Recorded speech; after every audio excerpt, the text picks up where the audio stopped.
السلام علیکم. میں خولہ خان چیئرپرسن قوم فاؤنڈیشن اپنے منگ کے ان غیور اور بہادر بھائیوں کو آج خراج تحسین پیش کرتی ہوں جنہوں نے منگ کے اندر جرگہ سسٹم کے تحت سماجی قوانین بنا کے ایک مثال قائم کرتی ہے. یہ وہ قوانین ہیں جن کے تحت نہ صرف یہ کہ ہم وہاں غریب اور امیر کے تفریق کو ختم کر سکیں گے، بلکہ میں سمجھتی ہوں کہ ہمارے وہ فرائض جن کو ہم مشکل سمجھتے تھے ان کو آسانی میں بدلا جا سکتا ہے. اور میں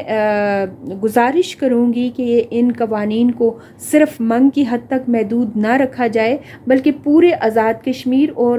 پاکستان میں بھی یہ قوانین قابل تقلید ہیں اور ان کو لاگو کیا جائے. بالخصوص میں خاص طور پہ خراج تحسین پیش کرنا چاہوں گی اپنے بھائیوں کو جنہوں نے ایڈریس کیا ہے ان قوانین کو، جو شادی بیاہ کے بارے میں جو غیر ضروری لوازمات وہاں پہ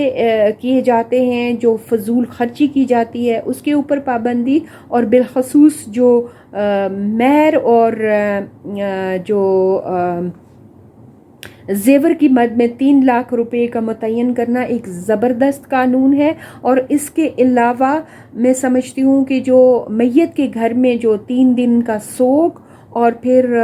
رشتہ داروں اور پڑوسیوں کو اس بات کا پابند کرنا کہ وہ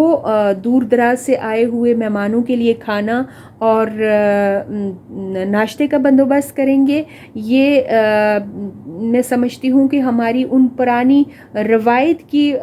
کو برقرار رکھنا اور ان پرانی روایت پہ عمل درآمد کرانے کے مترادف ہے، جو قابل تعریف ہے. اور میرے ان بھائیوں نے آج مجھے بہت فخر محسوس ہو رہا ہے کہ اپنے آپ کو ثابت کیا ہے کہ وہ سبز علی خان، ملی خان، شیر خان شہید، افسر خان شہید اور خان آف منگ کے اصل وارث ہیں، کیونکہ آج 1832 میں پہلی دفعہ وہاں اسی طرح منگ کے اندر سے اپنے حقوق کے لیے ایک آواز اٹھی تھی اور ہمارے بزرگوں نے اپنی زندہ کھالیں کھچوائی تھی. اور آج پھر میرے ان بھائیوں نے اپنے ان بزرگوں کا وارث ہونے کا ثبوت دیتے ہوئے یہ قوانین بنا کے ایک مثال قائم کر دی ہے جو قابل ستائش ہے اور زبردست خراج تحسین کے مستحق ہے.